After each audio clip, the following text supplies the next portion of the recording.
എല്ലാവർക്കും നമസ്കാരം. 2025 IMUCT entrance എക്സാമിന് ഇനി ദിവസങ്ങൾ മാത്രമാണ് ബാക്കിയുള്ളത്. ഈ ഒരു എൻട്രൻസ് എക്സാം എഴുതാൻ പോകുന്നവർ തീർച്ചയായിട്ടും അറിഞ്ഞിരിക്കേണ്ട കുറച്ച് ഇമ്പോർട്ടൻ്റ് ആയിട്ടുള്ള കാര്യങ്ങളാണ് ഞാൻ ഈ ഒരു വീഡിയോയിൽ നിങ്ങളുമായിട്ട് ഡിസ്കസ് ചെയ്യാൻ ഉദ്ദേശിക്കുന്നത്. എൻ്റെ പേര് നവീൻ. എല്ലാവർക്കും സീമെൻസ് ഡയറിയിലേക്ക് സ്വാഗതം. IMUCT എൻട്രൻസ് എക്സാമിന് അപ്പിയർ ചെയ്യാൻ പോകുന്നവരെല്ലാം ഇതിനകം തന്നെ അഡ്മിറ്റ് കാർഡ് ഡൗൺലോഡ് ചെയ്ത് എടുത്തിട്ടുണ്ടാവുമെന്ന് ഞാൻ പ്രതീക്ഷിക്കുന്നു. ഇനി നിങ്ങൾ ഇതുവരെ അഡ്മിറ്റ് കാർഡ് ഡൗൺലോഡ് ചെയ്ത് എടുത്തിട്ടില്ല എന്നുണ്ടെങ്കിൽ എത്രയും പെട്ടെന്ന് അഡ്മിറ്റ് കാർഡ് ഡൗൺലോഡ് ചെയ്യാൻ ശ്രമിക്കുക. ഡൗൺലോഡ് ചെയ്യാനുള്ള ലിങ്ക് ഞാൻ ഡിസ്ക്രിപ്ഷനിൽ കൊടുക്കുന്നുണ്ട്. നിങ്ങൾ അഡ്മിറ്റ് കാർഡ് ഡൗൺലോഡ് ചെയ്തതിന് ശേഷം നിങ്ങളുടെ ഡീറ്റെയിൽസ് ഒക്കെ വെരിഫൈ ചെയ്യുക.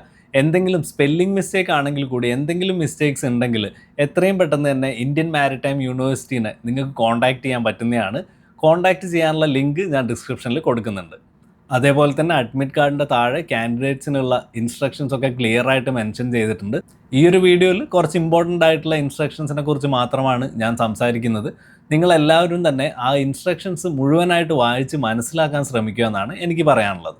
എക്സാമിന് പോകുന്ന സമയത്ത് അഡ്മിറ്റ് കാർഡിൻ്റെ ഒരു ഫിസിക്കൽ കോപ്പി നിങ്ങളുടെ കയ്യിൽ ഉണ്ടാവണമെന്നുണ്ട്. അതുകൊണ്ട് നിങ്ങൾ സോഫ്റ്റ് കോപ്പി മാത്രം എടുത്ത് പോകാതെ ഒരു ഫിസിക്കൽ കോപ്പി, അതായത് പ്രിൻ്റ് ഔട്ട് എടുത്ത അഡ്മിറ്റ് കാർഡ് കയ്യിൽ വെക്കുക എന്നുള്ള കാര്യം ശ്രദ്ധിക്കേണ്ടതാണ്. നിങ്ങൾ അഡ്മിറ്റ് കാർഡിൽ നിങ്ങളുടെ ഒരു ഫോട്ടോ പേസ്റ്റ് ചെയ്യാനുള്ള ഒരു കോളം ഉണ്ട്. ആ ഒരു കോളത്തിൽ നിങ്ങൾ ഓൺലൈനായിട്ട് അപ്ലൈ ചെയ്ത സമയത്ത് ഉപയോഗിച്ച അതേ ഒരു ഫോട്ടോൻ്റെ കളർ കോപ്പി എടുത്ത് പേസ്റ്റ് ചെയ്യേണ്ടതാണ്. സ്റ്റാപ്പിൾ ചെയ്യാൻ പാടില്ല എന്നുള്ള കാര്യം ശ്രദ്ധിക്കേണ്ടതാണ്. പേസ്റ്റ് ചെയ്ത ഫോട്ടോൻ്റെ കുറുകെ നിങ്ങളുടെ ഒരു സിഗ്നേച്ചറും ഇടേണ്ടതാണ്. അഡ്മിറ്റ് കാർഡ് കൂടാതെ നിങ്ങളുടെ കയ്യിൽ ഒരു ഫോട്ടോ ഐഡൻറ്റിഫിക്കേഷൻ കാർഡ് വേണം എന്നത് ഒരു മാൻഡേറ്ററി റിക്വയർമെൻ്റ് ആണ്. പാസ്പോർട്ടോ ആധാർ കാർഡോ പാൻ കാർഡോ വോട്ടേഴ്സ് ID ഒക്കെ നിങ്ങൾക്ക് ഈ ഒരു ഡോക്യുമെൻ്റായിട്ട് ഉപയോഗിക്കാൻ പറ്റുന്നതാണ്. നിങ്ങൾ കൊണ്ടുപോകുന്ന ഫോട്ടോ ID കാർഡിൽ നിങ്ങളുടെ പേരും ഡേറ്റ് ഓഫ് ബർത്തും ഒക്കെ നിങ്ങളുടെ അഡ്മിറ്റ് കാർഡിലുള്ളത് പോലെ തന്നെ ആവണം എന്നത് ഒരു റിക്വയർമെൻ്റ് ആണ്. അതുകൊണ്ട് നിങ്ങളുടെ ഫോട്ടോ IDയും അഡ്മിറ്റ് കാർഡിലുള്ള ഡീറ്റെയിൽസ് ഒക്കെ ക്രോസ് ചെക്ക് ചെയ്യുക. സ്പെല്ലിംഗ് മിസ്റ്റേക്കുകളാണെങ്കിൽ പോലും ചിലപ്പോൾ നിങ്ങളെ എക്സാം സെൻറ്ററിലേക്ക് കയറ്റി വിട്ടില്ല എന്ന് വരാവുന്നതാണ്. അതേപോലെ തന്നെ ഫോട്ടോ IDയിൽ നിങ്ങളുടെ ഫോട്ടോയും സിഗ്നേച്ചറും ഒക്കെ ക്ലിയർ ആയിട്ട് വിസിബിൾ ആയിട്ടുണ്ടാവണം എന്നതും ഒരു റിക്വയർമെൻ്റ് ആണ്. അപ്പോൾ ഏത് ഫോട്ടോ ID എടുത്ത് പോകണം എന്നുള്ള കാര്യം നിങ്ങൾ ഇതൊക്കെ ക്രോസ് ചെക്ക് ചെയ്തതിന് ശേഷം തീരുമാനിക്കാൻ ശ്രമിക്കുക. എക്സാം സെൻറ്ററിൽ റിപ്പോർട്ട് ചെയ്യാനുള്ള സമയം നിങ്ങളുടെ അഡ്മിറ്റ് കാർഡിൽ ക്ലിയർ ആയിട്ട് കൊടുത്തിട്ടുണ്ട്. അതുകൊണ്ട് ആ ഒരു സമയത്തിൻ്റെ മുന്നേ തന്നെ എക്സാം സെൻറ്ററിൽ എത്താൻ നിങ്ങൾ ശ്രമിക്കുക. എക്സാം നടക്കുന്നതിൻ്റെ 30 മിനിറ്റ് മുന്നേ ഗേറ്റ് ക്ലോസ് ചെയ്യുന്നതാണ്. അത് കഴിഞ്ഞിട്ട് ലേറ്റ് കമേഴ്സിനെ എക്സാം സെൻറ്ററിലേക്ക് കയറ്റി വിടുന്നതല്ല എന്നും കൂടെ നിങ്ങൾ അറിഞ്ഞിരിക്കുക. നിങ്ങൾക്കൊരു പരിചയമില്ലാത്ത സ്ഥലത്താണ് എക്സാം സെൻറ്റർ കിട്ടിയിട്ടുണ്ടെന്നുണ്ടെങ്കിൽ നിങ്ങൾ കുറച്ചും കൂടെ നേരത്തെ പോയി എക്സാം സെൻറ്ററൊക്കെ കണ്ടുപിടിക്കുക എന്നാണ് എനിക്ക് നിങ്ങളുടെ അടുത്ത് എല്ലായിടത്തും പറയാനുള്ളത്. ഒരുപാട് ആൾക്കാർക്ക് കേരളത്തിൻ്റെ പുറത്തൊക്കെ എക്സാം സെൻറ്റർ കിട്ടിയിട്ടുണ്ട് എന്നുള്ള കാര്യം അറിയാൻ കഴിഞ്ഞു. കേരളത്തിൻ്റെ പുറത്ത് എക്സാം സെൻറ്റർ കിട്ടിയ ആൾക്കാരൊക്കെ ഒരു ദിവസം മുന്നെങ്കിലും അവിടെ പോയി എക്സാം സെൻറ്ററൊക്കെ എവിടെയാണെന്ന് കണ്ടുപിടിച്ച് അതിനോട് ചേർന്നുള്ള ഏതെങ്കിലും ഒരു സ്ഥലത്ത് റൂമൊക്കെ എടുത്ത് താമസിക്കാൻ ശ്രമിക്കുക എന്നാണ് എനിക്ക് നിങ്ങളുടെ അടുത്ത് എല്ലായിടത്തും പറയാനുള്ളത്. ഈ ഒരു എക്സാം നടക്കുന്ന സെൻറ്ററിനകത്തേക്ക് നിങ്ങൾക്ക് ആകെ കൊണ്ടുപോകാൻ പറ്റുന്നത് നിങ്ങളുടെ അഡ്മിറ്റ് കാർഡും ഫോട്ടോ ID കാർഡും നിങ്ങളുടെ പേനയും അതേപോലെ സയൻറ്റിഫിക് കാൽക്കുലേറ്ററും മാത്രമാണ്.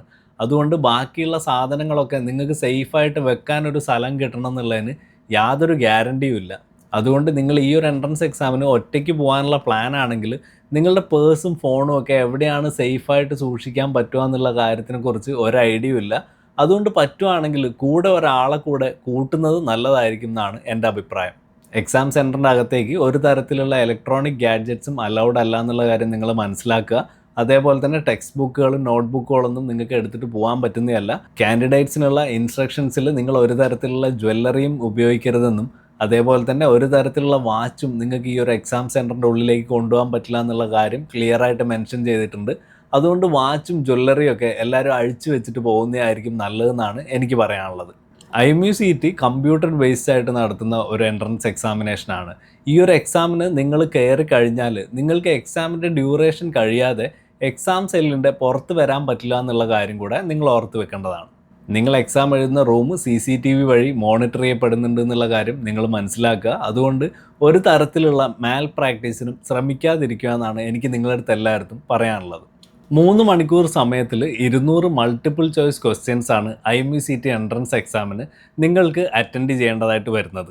ഒരു ക്വസ്റ്റ്യൻ അറ്റൻഡ് ചെയ്യാൻ നിങ്ങൾക്ക് 1 മിനിറ്റ് പോലും കിട്ടുന്നില്ല എന്നുള്ള കാര്യം നിങ്ങൾ ആദ്യം തന്നെ മനസ്സിലാക്കണം. അതുകൊണ്ട് ടൈം മാനേജ്മെൻറ്റ് വളരെ ഇമ്പോർട്ടൻ്റ് ആയിട്ടുള്ള ഒരു ഫാക്ടറാണ് ഈ ഒരു എൻട്രൻസ് എക്സാമിൽ. നിങ്ങൾക്ക് അറിയാത്ത ചോദ്യങ്ങൾക്ക് നിങ്ങൾ ടൈം വേസ്റ്റ് ചെയ്ത് കഴിഞ്ഞാൽ നിങ്ങൾക്ക് അറിയുന്ന ചോദ്യങ്ങൾ തന്നെ ചിലപ്പം അറ്റൻഡ് ചെയ്യാൻ പറ്റിയില്ല എന്ന് വന്നേക്കാവുന്നതാണ്. അതുകൊണ്ട് ടൈം മാനേജ്മെൻറ്റ് വളരെ ഇമ്പോർട്ടൻ്റ് ആയിട്ടുള്ളൊരു കാര്യമാണ്. അറിയാത്ത ചോദ്യങ്ങളാണെങ്കിൽ അത് സ്കിപ്പ് ചെയ്തിട്ട് അറിയുന്ന ചോദ്യങ്ങൾ അറ്റൻഡ് ചെയ്യാൻ നിങ്ങൾ ശ്രമിക്കേണ്ടതാണ്. ശരിയായ ഉത്തരങ്ങൾക്ക് 1 മാർക്കും തെറ്റായിട്ട് നിങ്ങൾ അറ്റംപ്റ്റ് ചെയ്യുന്ന ക്വസ്റ്റ്യൻസിന് 0.25 നെഗറ്റീവ് മാർക്കിങ്സും ഉള്ളൊരു എക്സാമാണ് IMU-CET. അതുകൊണ്ട് നിങ്ങൾക്ക് അറിയാത്ത ചോദ്യങ്ങൾ അറ്റംപ്റ്റ് ചെയ്തിട്ട് മൈനസ് മാർക്കിംഗ് വാങ്ങാതിരിക്കാൻ ശ്രമിക്കുക എന്നാണ് എനിക്ക് നിങ്ങളുടെ അടുത്ത് എല്ലായിടത്തും പറയാനുള്ളത്. നിങ്ങൾക്ക് അറിയുന്ന കാര്യങ്ങൾ മാത്രം എഴുതാൻ ശ്രമിക്കുക. വെറുതെ ഗസ് വർക്ക് ചെയ്ത് നിങ്ങളുടെ ഉള്ള മാർക്ക് കൂടി കളയാതിരിക്കാൻ നിങ്ങൾ ശ്രദ്ധിക്കേണ്ടതാണ്. ഈ ഒരു എൻട്രൻസ് എക്സാമിന് ഇത്ര മാർക്ക് കിട്ടിക്കഴിഞ്ഞാൽ നിങ്ങൾ ക്വാളിഫൈ ആവുമെന്ന് പറയാൻ പറ്റില്ല. അതുകൊണ്ട് കട്ട് ഓഫ് എവിടെയാണ് വരുന്നതെന്നുള്ള കാര്യത്തിനെ കുറിച്ചൊന്നും ആർക്കും ഒന്നും പ്രെഡിക്റ്റ് ചെയ്യാൻ പറ്റാത്തൊരവസ്ഥയാണ്. നിങ്ങൾക്ക് അറിയാത്ത ചോദ്യം അറ്റൻഡ് ചെയ്ത് നെഗറ്റീവ് മാർക്കിങ്സ് വാങ്ങുന്നതിനേക്കാളും നല്ലത് നിങ്ങൾക്ക് അറിയാത്ത ചോദ്യങ്ങൾ ഒഴിവാക്കി വിട്ട് നെഗറ്റീവ് മാർക്കിങ്സ് ഒന്നും വാങ്ങാതിരിക്കുന്നതായിരിക്കും എന്നാണ് എൻ്റെ ഒരു അഭിപ്രായം. നിങ്ങളെപ്പോലെയുള്ള ആൾക്കാർക്ക് വേണ്ടി ഞാൻ ഓൾറെഡി ഒരു ടെലഗ്രാം ഗ്രൂപ്പ് ഉണ്ടാക്കിയിട്ടുണ്ട്. ആ ഗ്രൂപ്പിൻ്റെ ലിങ്ക് ഞാൻ ഡിസ്ക്രിപ്ഷനിൽ കൊടുക്കാം. നിങ്ങളെപ്പോലെയുള്ള ആൾക്കാരുമായിട്ട് നിങ്ങളുടെ സംശയങ്ങൾ ക്ലിയർ ചെയ്യാൻ ആ ഗ്രൂപ്പ് നിങ്ങളെ ഹെൽപ്പ് ചെയ്യുമെന്ന് ഞാൻ പ്രതീക്ഷിക്കുന്നു. IMU-CET എൻട്രൻസ് എക്സാം ക്ലിയർ ചെയ്തതിന് ശേഷമുള്ള അടുത്ത സ്റ്റെപ്പിനെ കുറിച്ചുള്ള കാര്യങ്ങൾ നമുക്ക് അടുത്തൊരു വീഡിയോയിൽ സംസാരിക്കാം. എക്സാം എഴുതാൻ പോകുന്നവർക്കെല്ലാം ബെസ്റ്റ് ഓഫ് ലക്ക്. വീഡിയോ ഇഷ്ടമായാൽ ലൈക്ക് ചെയ്ത് സപ്പോർട്ട് ചെയ്യുക. പുതിയൊരു വീഡിയോയിൽ വീണ്ടും കാണുന്നവരെ ബൈ ബൈ.